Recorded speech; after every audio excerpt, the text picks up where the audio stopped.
आज हम बहुपद अध्याय के अंतर्गत शेषफल प्रमेय के बारे में अध्ययन करेंगे। देखिए, शेषफल प्रमेय बहुत महत्वपूर्ण है। शेषफल प्रमेय भाग से संबंधित है, तो हम सर्वप्रथम एक या दो भाग हैं, इसके माध्यम से शेषफल प्रमेय को समझने का प्रयास करते हैं। 6 में हम 2 का भाग देते हैं, तो हम देखते हैं कि भाग पूरा 3 बार जाता है और हमें शेषफल के रूप में 0 प्राप्त होता है।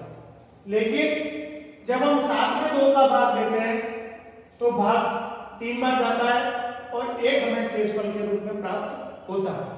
अब देखिए, यहाँ 6 को हम 2 गुणा 3 प्लस 0 के रूप में लिखते हैं। उसी प्रकार से 7 को हम 2 गुणा 3 प्लस 1 शेषफल के रूप में लिखते हैं। यहां पर हम ये कह सकते हैं कि जब हम 6 के अभाज्य गुणनखंड करते हैं तो वो हमें 2 और 3 प्राप्त होते हैं। तो चूंकि यहाँ शेषफल 0 है, इसलिए हम कह सकते हैं कि 2 और 3 इसके गुणनखंड हैं। इसी प्रकार से यहाँ इस स्थिति में जब हमें शेषफल प्राप्त 1 हो रहा है तो हम ये कहते हैं कि 2 और 3 इसके गुणनखंड नहीं है।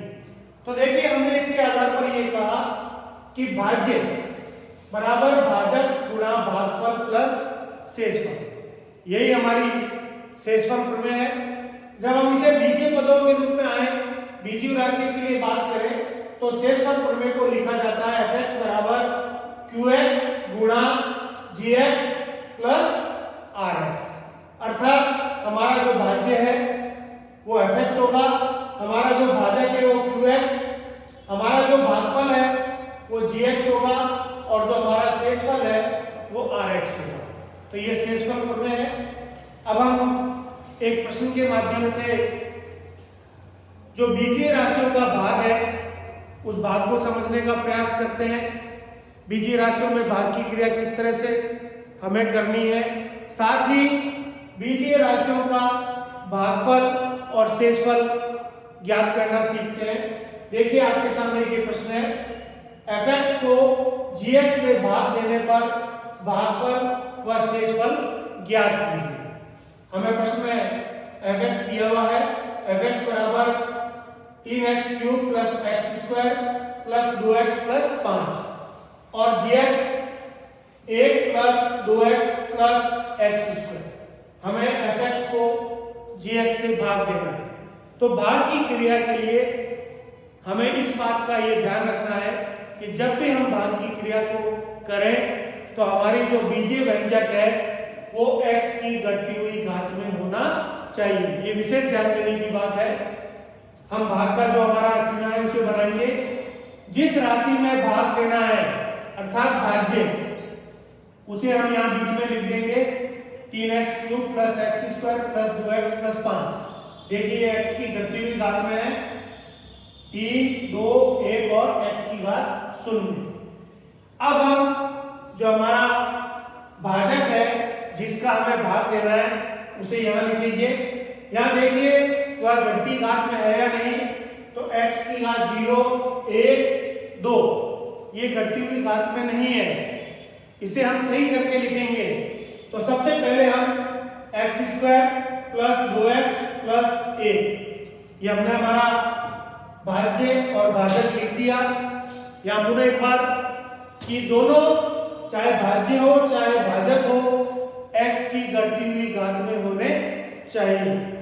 अब हम ये जो हमारा प्रथम पद है भाज्य का fx का, उसमें भाजक के प्रथम पद का भाग देंगे। तो देखिए, यहां पर 3x क्यूब में हम भाग देंगे x स्क्वायर का। तो 3x क्यूब में x स्क्वायर का भाग देने पर हमें भागफल के रूप में प्राप्त होता है 3x। देखिए, 3 ये प्राप्त हो जाएगा। भाग के अंदर x की घातें घट जाएंगी, तो 3 में से 2 घात घटाने पर हमें x प्राप्त होगा। तो हमारा जो भागफल प्राप्त हुआ वो 3x प्राप्त हुआ, उसे हम यहाँ लिख देंगे। अब अगले चरण के रूप में इस 3x का हम इस पूरे पद से गुणा करेंगे। तो देखिए, 3x का गुणा x स्क्वायर से 3x क्यूब, फिर 3x का गुणा 2x से प्लस 6x स्क्वायर 3x का गुणा 1 से तो 3x, ये हमारा 3x का इस पूरे से गुणा करने पर हमें ये राशि प्राप्त हो जाएगी।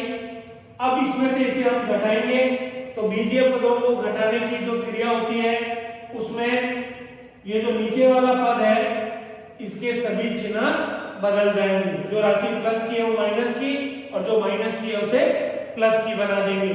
तो इसमें से इसे घटाएंगे चिन्ह बदल करके 3x³ में से 3x³ को घटाने पर शून्य आ गया।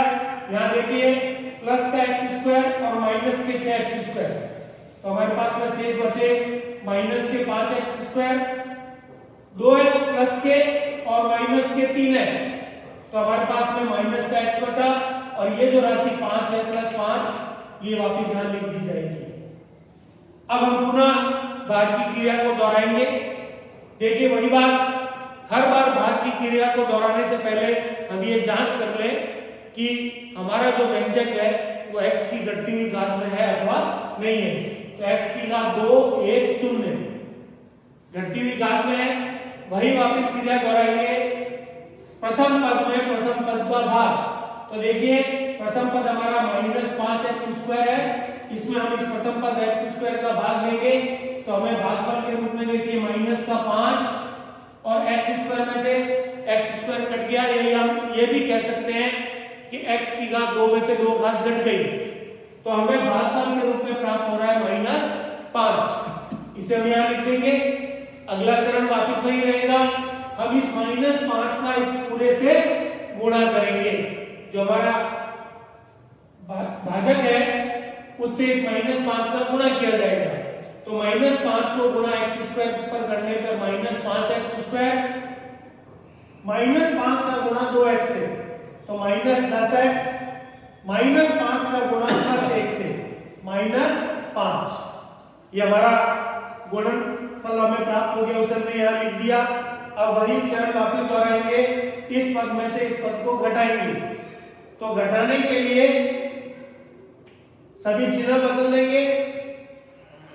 देखिए दोनों घट गए, यहां माइनस का x और प्लस के 10x, तो हमें प्राप्त हो गया 9x। यहां देखिए प्लस के 5 और प्लस के 5। यहां इस बात का ध्यान रखना है कि अब ये राशि हम +5 की मानेंगे इसे, तो प्लस के 5 और प्लस के 5 10 हमें प्राप्त हो गया। अब चूंकि यहां देखिए इस स्थिति में आकर के हमें जो हमारा शेषफल है उसमें जो अचर पद है x, उसकी जो घात है वो इससे न्यून प्राप्त हो गई है। तो ऐसा जब कभी भी हो कि हमारा जो शेषफल की जो घात है अचर पद की वो हमारे इससे न्यून हो जाए, तो इसका मतलब हमारी जो भाग की प्रक्रिया है वो पूर्ण हो चुकी है और ये जो राशि हमें वो शेषफल के रूप में प्राप्त हो रही है। तो अब देखिए इस प्रश्न में हमें भागफल के रूप में प्राप्त हुआ है 3x - 5, ये हमारा भागफल हो जाएगा, और हमें शेषफल के रूप में प्राप्त हुआ है 9x + 10, ये हमारे इस प्रश्न का शेषफल हो जाएगा। तो इस तरह से हम किसी भी दो बीजीय पदों में भाग देकर के भागफल और शेषफल ज्ञात करते हैं। देखिए इसी में हम एक बात आगे और बढ़ते हैं। ये हमारा दूसरा प्रश्न भी हो सकता है कि क्या ये इसका गुणनखंड है या नहीं है। तो देखिए जब इस तरह के प्रश्न होते हैं कि ये इसका एक गुणनखंड है या नहीं है, तो वही हम जो भाग की प्रक्रिया है उसके माध्यम से इसका पता लगाते हैं। हम gx को fx में भाग देंगे और यदि भागफल हमें 0 प्राप्त होगा उस स्थिति में हम कहेंगे कि इसका गुणनफल है। कि हमने देखा यहां पर कि जब हमें शेषफल 0 प्राप्त होता है उस स्थिति में हम कहते हैं कि ये इसका गुणनखंड है, और जब हमें शेषफल के रूप में कहीं भी किसी प्रकार की कुछ राशि प्राप्त होती है तब हम कहते हैं कि ये इसका गुणनखंड नहीं है। तो देखिए इस प्रश्न में चूंकि हमें शेषफल प्राप्त नहीं 0 प्राप्त नहीं हो रहा है, शेषफल के रूप में 9x + 10 प्राप्त हो रहे हैं, तो यहां पर यदि इसी प्रश्न को लिया जाए कि क्या gx fx का एक गुणनखंड है या नहीं, तो देखिए चूंकि शेषफल 0 प्राप्त नहीं हुआ है तो हम ये कहेंगे कि gx जो है fx का एक गुणनखंड नहीं है।